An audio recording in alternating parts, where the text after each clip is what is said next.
آج کل موسم کی جو شدت ہم دیکھ رہے ہیں نا، مطلب چاہے وہ ریکارڈ توڑ گرمی کی لہریں ہوں یا پچھلے سالوں جیسے وہ تباہ کن سیلاب، ان سب کی خبریں سن کر یا خود تجربہ کر کے ایک عجیب سی آپ کہہ لیں بے چینی سی محسوس ہوتی ہے نا۔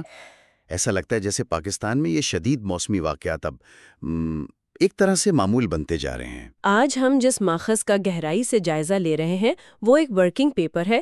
یہ جون 2025 میں شائع ہوا اور اس کا عنوان ہے صنفی ماحولیاتی اضطراب کا گٹھ جوڑ۔ تو یہ تحقیق خاص طور پر پاکستان کی شہری خواتین پر اور موسمیاتی تبدیلی کے ان کی ذہنی صحت پر جو اثرات پڑ رہے ہیں ان پر روشنی ڈالتی ہے۔ تو آج ہماری گفتگو کا مقصد یہی ہے کہ اس خاص تعلق کو سمجھا جائے کہ موسمیاتی تبدیلی پاکستان کی شہری خواتین کی ذہنی صحت کو کیسے متاثر کر رہی ہے، یہ ان کے لیے ایک منفرد اور شدید چیلنج کیوں بن گیا ہے، اور اہم بات یہ کہ تحقیق اس سے نمٹنے کے لیے کیا راستے سجھا رہی ہے۔ اسے ہم کہہ سکتے ہیں موسمیاتی تبدیلی کی ایک ایسی قیمت جو اکثر نظروں سے اوجھل رہتی ہے۔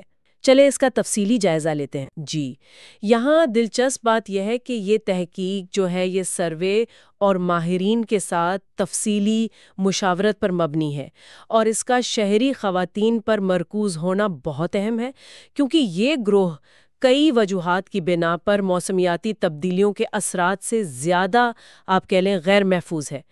پہلے سے موجود سماجی اور معاشی عدم مساوات جیسے وسائل تک کم رسائی یا فیصلہ سازی میں کم اختیارات، یہ موسمیاتی دباؤ کی وجہ سے اور بڑھ جاتی ہیں۔ اور جو پہلو اکثر نظر انداز ہو جاتا ہے وہ ہے ذہنی صحت کا، جسے یہ تحقیق ماحولیاتی اضطراب کہہ رہی ہے۔ یہ دراصل غیر اقتصادی نقصان اور ضرر یعنی NELD کا ایک حصہ ہے، جسے پالیسی کی سطح پر سمجھنا اور تسلیم کرنا اب بہت ضروری ہو گیا ہے۔ یہ ماحولیاتی اضطراب یا ایکو انزائٹی یہ ہے کیا چیز اصل میں؟ مطلب بنیادی طور پر یہ ہمارے سیارے کے مستقبل کے بارے میں، ماحولیاتی تباہی کے بارے میں ایک مستقل قسم کا دائمی خوف یا پریشانی ہے۔ امریکن سائیکولوجیکل ایسوسی ایشن بھی اسے ماحولیاتی تباہی کا دائمی خوف کہتی ہے۔ عام بات شاید یہ ہے کہ اسے کوئی غیر معمولی یا جذباتی رد عمل نہ سمجھا جائے، بلکہ یہ حقیقی خطرات کا ایک سمجھ میں آنے والا نفسیاتی رد عمل ہے۔ جی ہاں، بالکل، اور اسی سے جڑا ایک اور اہم تصور سولاسٹالجیا کا ہے۔ یہ آسٹریلیائی فلسفی ہیں گلین ایلبریکٹ، ان کی دی ہی اصطلاح ہے۔ یہ وہ دکھ یا پریشانی یا ذہنی دباؤ ہے جو کسی شخص کو اپنے جانے پہچانے گھریلو ماحول میں منفی ماحولیاتی تبدیلیاں ہوتے دیکھ کر محسوس ہوتا ہے۔ یہ نوسٹالجیا نہیں ہے، یعنی ماضی کی یاد کا دکھ نہیں، بلکہ اپنے گھر کی موجودہ بگڑتی حالت پر محسوس ہونے والی بے چینی اور افسردگی ہے۔ جیسے کوئی اپنے بچپن کے باغ کو سوکھتا دیکھے یا اپنے شہر کی ہوا کو آپ دیکھیں روز بروز آلودہ ہوتے محسوس کرے۔ یہ اپنے ماحول سے ایک قسم کا جذباتی تعلق ٹوٹنے کا احساس ہے۔ تو کیا یہ کہا جا سکتا ہے کہ جیسے کراچی یا لاہور جیسے بڑے شہروں میں رہنے والی خواتین ہیں جو شاید روز بروز بڑھتی ہوئی سموک دیکھ رہی ہیں یا کم ہوتے درخت، پانی کی قلت، تو وہ بھی ایک طرح سے سولاسٹالجیا محسوس کر رہی ہیں، یہ اپنے شہری ماحول کی خرابی پر ایک طرح کا دکھ ہوا پھر؟ بالکل، یہ ایک بہت درست نکتہ ہے۔ شہری ماحول میں یہ تبدیلیاں جیسے گرمی کی شدت میں اضافہ، فضائی آلودگی، سبزے کی کمی، یہ سب سولاسٹالجیا کو جنم دے سکتی ہیں، اور یہ ماحولیاتی اضطراب کی ایک شکل بن کر سامنے آتا ہے، خاص طور پر ان لوگوں میں جو ان تبدیلیوں کو روزمرہ کی بنیاد پر محسوس کرتے ہیں۔ اب آتے ہیں اس سوال پر کہ پاکستان میں خاص طور پر شہری خواتین ہی کیوں اس سے زیادہ متاثر ہو رہی ہیں؟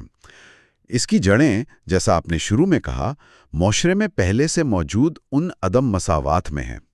سماجی و اقتصادی حیثیت، صنفی کردار، جیسے گھر اور بچوں کی دیکھ بھال کی بنیادی ذمہ داری ان پر ہونا، پانی اور ایندھن جمع کرنے کا بوجھ، اور اکثر فیصلہ سازی کے عمل میں کم اختیارات کا ہونا، یہ سب مل کر انہیں موسمیاتی تبدیلی کے اثرات کے سامنے زیادہ کمزور بنا دیتے ہیں۔ یقیناً، اور پھر مخصوص موسمیاتی دباؤ ہیں جو ان موجودہ کمزوریوں کو اور بھی گہرا کر دیتے ہیں۔ مثال کے طور پر شدید گرمی کی لہریں لیں۔ عالمی اعداد و شمار بتاتے ہیں کہ خواتین میں گرمی سے متعلق اموات کا خطرہ مردوں کے مقابلے میں 14% زیادہ ہوتا ہے۔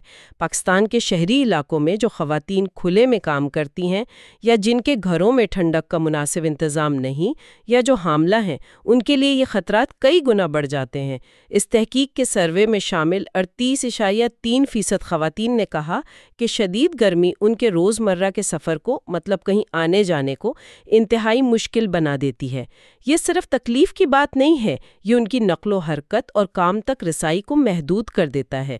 سروے میں 100 جواب دہندہ نے شدید تھکاوٹ محسوس کرنے کا بتایا اور 61 نے شدید تناؤ کا۔ یہ اعداد و شمار ظاہر کرتے ہیں کہ گرمی براہ راست ان کی جسمانی اور ذہنی صحت کو کس طرح متاثر کر رہی ہے۔ گرمی کے علاوہ فضائی آلودگی ہے، جو خاص طور پر لاہور اور کراچی جیسے شہروں میں بہت سنگین مسئلہ ہے۔ پھر سیلاب ہیں۔ ہم سب نے 2022 کے سیلاب کی تباہی دیکھی، جب 33 ملین لوگ متاثر ہوئے۔ ایسے حالات میں، خاص طور پر جب لوگ بے گھر ہو کر کیمپوں میں رہنے پر مجبور ہوں، تو خواتین اور لڑکیوں کو صنفی بنیاد پر تشدد یعنی GBV کے بڑھتے ہوئے خطرات کا سامنا کرنا پڑتا ہے۔ پانی کی قلت ایک اور بڑا چیلنج ہے۔ پانی بھر کر لانے کی ذمہ داری اکثر خواتین پر ہوتی ہے۔ اس میں نہ صرف وقت اور جسمانی مشقت لگتی ہے، بلکہ بعض اوقات انہیں طویل فاصلے طے کرنے پڑتے ہیں، جہاں ہراساں کا خطرہ بھی ہوتا ہے، اور غذائی عدم تحفظ۔ اس صورتحال میں یہ بھی دیکھا گیا ہے کہ جب گھر میں کھانے پینے کی اشیاء کم ہوتی ہیں تو خواتین اکثر اپنا حصہ کم کر دیتی ہیں تاکہ مردوں اور بچوں کو پورا پڑ سکے، جس سے ان کی اپنی غذائیت اور صحت شدید متاثر ہوتی ہے، اور ظاہر ہے یہ ذہنی دباؤ کا باعث بھی بنتا ہے۔ اور خود شہری ماحول بھی کچھ منفرد چیلنجز لاتا ہے نا؟ شہروں میں آبادی کا دباؤ زیادہ ہوتا ہے، انفراسٹرکچر جیسے بجلی یا پانی کی فراہمی وہ پہلے ہی کمزور ہو سکتا ہے۔ بہت سی خواتین خاص طور پر کم آمدنی والے طبقے سے پبلک ٹرانسپورٹ پر انحصار کرتی ہیں، جو اکثر غیر آرام دہ، غیر محفوظ اور شدت کے موسم میں ناقابل اعتبار ہو جاتی ہے۔ حالانکہ اس سروے میں 68.8% جواب دہاں نے ذاتی کار استعمال کرنے کا بتایا، جو شاید ایک مخصوص طبقے کی نمائندگی کرتا ہو، لیکن پبلک ٹرانسپورٹ استعمال کرنے والے 15.6% یا موٹر سائیکل رکشہ استعمال کرنے والے 12.06%، وہ تو موسمی شدت سے کہیں زیادہ براہ راست متاثر ہوتے ہیں۔ شہروں میں ہیٹ آئلینڈ ایفیکٹ بھی ہوتا ہے، مطلب شہر دیہی علاقوں سے زیادہ گرم ہو جاتے ہیں اور فضائی آلودگی بھی زیادہ جمع ہوتی ہے۔ خاص طور پر کچی آبادیوں یا غیر رسمی بستیوں میں رہنے والی خواتین، ان کی صورتحال تو اور بھی نازک ہوتی ہے۔ ان کے مقامات اکثر ناقص میٹیریل سے بنے ہوتے ہیں جو شدت کی بارش یا گرمی برداشت نہیں کر سکتے۔ ان کی ملازمتیں عام طور پر غیر رسمی شعبے میں ہوتی ہیں، جیسے گھریلو ملازم یا چھاپڑی فروش، جو موسمی آفات کی صورت میں سب سے پہلے ختم ہوتی ہیں۔ ان کے پاس موسمیاتی تبدیلیوں سے مطابقت پیدا کرنے یعنی ایڈیپٹیشن کے لیے مالی وسائل نہیں ہوتے۔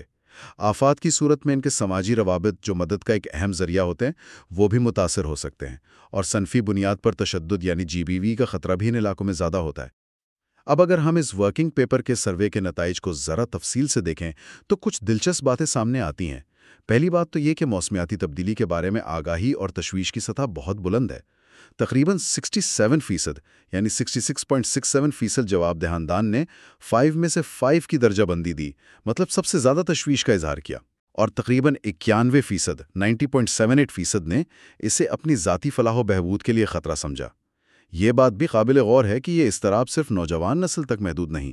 سروے میں 18 سے 30 سال والے بھی تھے 30.5%، اور 45 سے 60 سال والے بھی تقریباً برابر تھے، اور 60 سال سے زائد عمر کے افراد 16.3% بھی شامل ہے۔ ایک اور تعلق تعلیم کی سطح سے بھی نظر آیا۔ جن جواب دہندگان کی تعلیم زیادہ تھی، جیسے ماسٹرز یا ایم فل، 47.5%، ان میں اضطراب کی سطح بھی زیادہ پائی گئی۔ جی، اور یہ صرف ایک احساس یا تشویش نہیں ہے، اس کے ٹھوس اثرات بھی رپورٹ ہوئے ہیں۔ جیسا کہ پہلے ذکر ہوا، گرمی کی لہروں کی وجہ سے شدید تھکاوٹ، 100 جواب دہندگان نے یہ کہا، تناؤ 61 جواب دہندگان نے، اور توجہ مرکوز کرنے میں دشواری 56 جواب دہندگان نے بتائی۔ یہ عام شکایات تھیں۔ روزمرہ کی زندگی اور کام کاج بھی بری طرح متاثر ہوتا ہے۔ تقریباً نصف 47.52% جواب دہندگان نے مانا کہ شدید گرمی ان کی کام کی کارکردگی کو منفی طور پر متاثر کرتی ہے۔ یہ بات بھی اہم ہے کہ موسمیاتی تبدیلی کے اثرات صرف براہ راست نہیں ہوتے۔ اگرچہ سروے میں صرف 13.48% جواب دہندگان خود براہ راست سیلاب سے متاثر ہوئے تھے، لیکن تقریباً 44% یعنی 43.97% کسی ایسے شخص کو جانتے تھے جو 2022 کے سیلاب کی وجہ سے بے گھر ہوا تھا۔ دوسروں کی تکلیف کا یہ علم اور شاید ان کی مدد نہ کر پانے کا احساس، یہ بھی ذہنی دباؤ اور اضطراب کا باعث بنتا ہے۔ تحقیق میں ایک اور اہم نقطہ جو سامنے آیا وہ آگاہی اور عملی اقدام کے درمیان فرق ہے۔ یہ جان کر خوشی ہوئی کہ تقریباً 88%، 87.94% جواب دہندگان کا خیال تھا کہ انفرادی سطح پر کیے گئے اقدامات سے فرق پڑ سکتا ہے۔ یہ ایک بہت مثبت رویہ ہے۔ لیکن جب ان سے پوچھا گیا کہ کیا وہ خود فعال طور پر ماحولیاتی اضطراب سے نمٹنے کے لیے کچھ کر رہے ہیں، تو صرف 54.61% نے ہاں میں جواب دیا۔ اس سے ظاہر ہوتا ہے کہ لوگ مسئلے کی سنگینی کو تو سمجھتے ہیں، لیکن شاید یہ نہیں جانتے کہ اس سے پیدا ہونے والے ذاتی اضطراب سے کیسے نمٹا جائے، یا ان کے پاس وسائل کی کمی ہے۔ اور جو لوگ اس سے نمٹنے کی کوشش کر رہے ہیں وہ کیا طریقے اپنا رہے ہیں؟ سروے کے مطابق سب سے عام حکمت عملی پائیدار طرز زندگی اپنانا تھی، مثلاً کم چیزیں استعمال کرنا، ری سائیکلنگ وغیرہ۔ 46 جواب دہندگان نے یہ کہا۔ اس کے بعد جسمانی ورزش تھی، 27 جواب دہندگان نے بتائی، اور موسمیاتی تبدیلی پر کام کرنے والے گروپس میں شمولیت 23 جواب دہندگان نے۔ کچھ لوگ 15 نے بتایا ذہن سازی یعنی مائنڈفلنس یا مراقبہ کرتے ہیں، اور کچھ 13 نے جان بوجھ کر موسمیاتی تبدیلی سے متعلق منفی خبروں کو کم سنا یا دیکھا تاکہ وہ پریشان نہ ہوں۔ لیکن یہاں جو بات سب سے زیادہ تشویشناک ہے وہ یہ ہے کہ پیشہ ورانہ مدد جیسے کسی ماہر نفسیات یا کاؤنسلر سے رجوع کرنا وہ تقریباً نہ ہونے کے برابر ہے۔ صرف 4 جواب دہندگان نے پیشہ ورانہ مدد لینے کا ذکر کیا۔ یہ پاکستان میں ذہنی صحت کی خدمات تک رسائی، ان کے قابل برداشت ہونے اور ان کے استعمال میں ایک بہت بڑے خلا کی نشاندہی کرتا ہے، خاص طور پر جب بات موسمیاتی تبدیلی سے جڑے نفسیاتی مسائل کی ہوں۔ یہ ہمیں پالیسی کے ایک نہایت اہم مگر اکثر نظر انداز کیے جانے والے پہلو کی طرف لاتا ہے۔ اسے غیر اقتصادی نقصان اور ضرر یا non economic loss and damage, مختصراً NELD کہا جاتا ہے۔ NELD میں وہ تمام نقصانات شامل ہیں جن کی براہ راست مالی قیمت لگانا مشکل یا ناممکن ہوتا ہے۔ اس میں ذہنی صحت پر پڑنے والے اثرات جیسے ماحولیاتی اضطراب، PTSD، ثقافتی ورثے کا نقصان جیسے سیلاب میں تاریخی مقامات کا بہہ جانا، حیاتیاتی تنوع کا خاتمہ، کمیونٹی کے سماجی ڈھانچے میں خلل اور لوگوں کی نقل مکانی سے پیدا ہونے والی جذباتی تکالیف شامل ہیں۔ ماحولیاتی اضطراب جس پر ہم بات کر رہے ہیں یہ واضح طور پر NELD کی ایک اہم قسم ہے۔ اور پاکستان کی صورتحال یہ ہے کہ اگرچہ یہ ماحولیاتی اضطراب ایک زمینی حقیقت ہے اور NELD کے زمرے میں آتا ہے، لیکن اسے نہ تو سرکاری طور پر تسلیم کیا جا رہا ہے اور نہ ہی موسمیاتی تبدیلی کی پالیسیوں یا آفات کے بعد کی جانے والی تشخیص میں مناسب طریقے سے شامل کیا جا رہا ہے۔ مثال کے طور پر 2022 کے تباہ کن سیلاب کے بعد جو پوسٹ ڈیزاسٹر نیڈز اسیسمنٹ یعنی PDNA رپورٹ تیار ہوئی، اس میں بنیادی طور پر انفراسٹرکچر اور معیشت کو پہنچنے والے مالی نقصانات پر توجہ مرکوز کی گئی، لیکن ذہنی صحت کے بحران جیسے ماحولیاتی اضطراب یا PTSD کا کوئی منظم ذکر یا تخمینہ شامل نہیں تھا۔ اسی طرح قومی موسمیاتی تبدیلی پالیسی 2021 اور نیشنل اڈیپٹیشن پلان NAP، ان میں صنفی پہلوؤں اور آفات کے خطرات کو تو تسلیم کیا گیا ہے، جو کہ اچھی بات ہے، لیکن موسمیاتی تبدیلی سے پیدا ہونے والے ذہنی صحت کے مسائل سے نمٹنے کے لیے کوئی مخصوص حکمت عملی یا اقدامات شامل نہیں ہیں۔ یہاں تک کہ gender climate budgeting tagging GCBT کا نظام، جس کا مقصد یہ ٹریک کرنا ہے کہ موسمیاتی فنڈز کا کتنا حصہ خواتین کو فائدہ پہنچانے والے منصوبوں پر خرچ ہو رہا ہے، اس میں بھی ذہنی صحت کی معاونت کے لیے خاطر خواہ رقم مختص نہیں کی گئی ہے۔ یہ تو کافی سنگین بات ہے۔ اس کا مطلب ہے کہ ہم موسمیاتی تبدیلی کی ایک بہت بڑی انسانی قیمت کو مکمل طور پر نظر انداز کر رہے ہیں۔ تو پھر اس صورتحال میں کیا کیا جا سکتا ہے؟ اس ورکنگ پیپر میں کچھ ٹھوس سفارشات پیش کی گئی ہیں۔ سب سے پہلا اور بنیادی قدم تو تسلیم کرنا اور شامل کرنا ہے۔ ماحولیاتی اضطراب کو باضابطہ طور پر NELD کی ایک قسم کے طور پر تسلیم کیا جائے اور اسے قومی پالیسیوں، آفات سے نمٹنے کے منصوبوں اور بین الاقوامی فورمز پر فنڈنگ کی درخواستوں جیسے کہ لاس اینڈ ڈیمیج فنڈ کے لیے پیش کی جانے والی دستاویزات میں شامل کیا جائے۔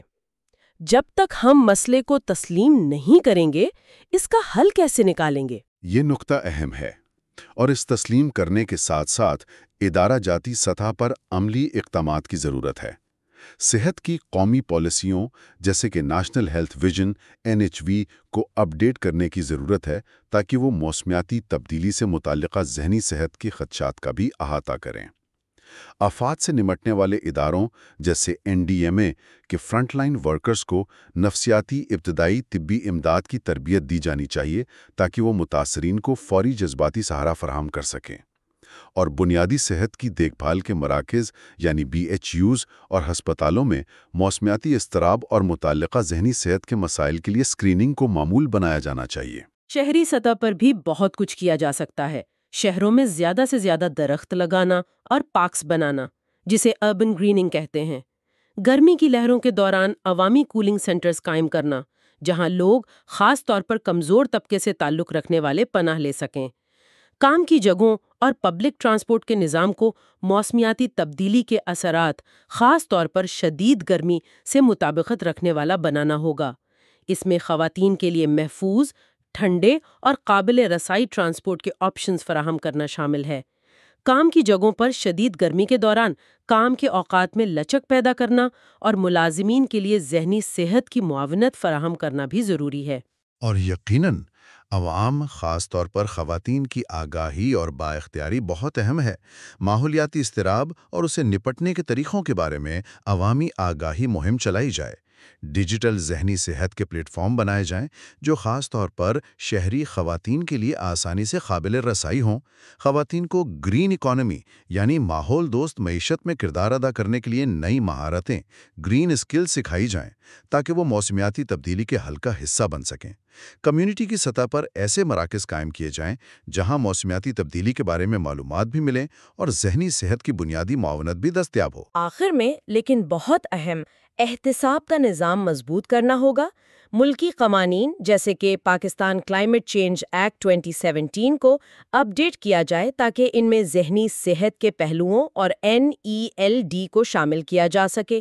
موسمیاتی تبدیلی سے متعلق فیصلہ سازی کے ہر سطح پر مقامی حکومت سے لے کر قومی سطح تک خواتین کی بامانی شرکت اور قیادت کو یقینی بنایا جائے، اور gender climate budget tagging GCBT کے نظام کو مؤثر طریقے سے استعمال کرتے ہوئے اخراجات کو شفاف طریقے سے ٹریک کیا جائے تاکہ یہ یقینی بنایا جا سکے کہ مختص فنڈز واقعی ان اقدامات تک پہنچ رہے ہیں جن کا مقصد خواتین کی ذہنی صحت اور موسمیاتی تبدیلی سے مطابقت پیدا کرنے کی صلاحیت کو بہتر بنانا ہے۔ یہ صرف کاغذی کارروائی نہیں بلکہ ایک حقیقی نظاماتی تبدیلی لانے کی ضرورت ہے۔ تو اس ساری گفتگو کا خلاصہ کیا ہے؟ بنیادی نقطہ یہ ہے کہ موسمیاتی تبدیلی صرف گلیشیئرز پگھلنے یا سمندر کی سطح بلند ہونے کا نام نہیں ہے۔ یہ ہماری ذہنی صحت پر گہرے اور آپ کہہ لیں تباہ کن اثرات مرتب کر رہی ہے، خاص طور پہ پاکستان میں شہری خواتین جیسے پہلے سے کمزور سمجھے جانے والے گروہوں پر۔ یہ موسمیاتی تبدیلی کی ایک پوشیدہ، غیر محسوس قیمت ہے جسے اب مزید نظر انداز نہیں کیا جا سکتا۔ صنف شہری زندگی کے دباؤ، بڑھتی ہوئی موسمی شدت اور ذہنی صحت، ان کے درمیان ایک واضح اور پیچیدہ تعلق موجود ہے۔ اب ضرورت ثمر کی ہے کہ اس تعلق کو باضابطہ طور پر تسلیم کیا جائے اور اس پر ٹھوس عملی اقدامات اٹھائے جائیں۔ جی، یہ واقعی ایک اہم سوال اٹھاتا ہے۔ شاید ہم سب کو ایک لمحے کے لیے رک کر یہ سوچنا چاہیے کہ ہمارے اپنے ارد گرد کے ماحول میں جو تبدیلیاں آ رہی ہیں، چاہے وہ ہمارے شہر کا بڑھتا ہوا درجہ حرارت ہو، فضائی آلودگی ہو یا پارکوں اور درختوں کی کمی، وہ ہماری اپنی ذہنی اور جذباتی کیفیت پر کیسے اثر انداز ہو رہی ہیں۔ کیا ہم بھی جانے انجانے میں کسی حد تک سولاسٹیلجیا یا ماحولیاتی اضطراب محسوس کر رہے ہیں؟ اور اگر ہم یہ تسلیم کر لیں کہ یہ پوشیدہ نقصانات حقیقی ہیں اور اہم ہیں، تو یہ موسمیاتی تبدیلی سے نمٹنے کے لیے ہمارے اجتماعی عمل اور ترجیحات کو کیسے بدل سکتا ہے؟ اور ایک آخری غور طلب نقطہ جو اس تحقیق سے ابھرتا ہے، کیا ماحولیاتی اضطراب جیسے ان غیر اقتصادی نقصانات یعنی NELD کی اہمیت کو اجاگر کرنا یا کسی طرح ان کی شدت کو ماپنے کی کوشش کرنا، کیا یہ عالمی سطح پر موسمیاتی تبدیلی پر زیادہ فوری، زیادہ منصفانہ اور زیادہ وسائل کے ساتھ کارروائی کرنے کے لیے ایک مضبوط دلیل فراہم کر سکتا ہے؟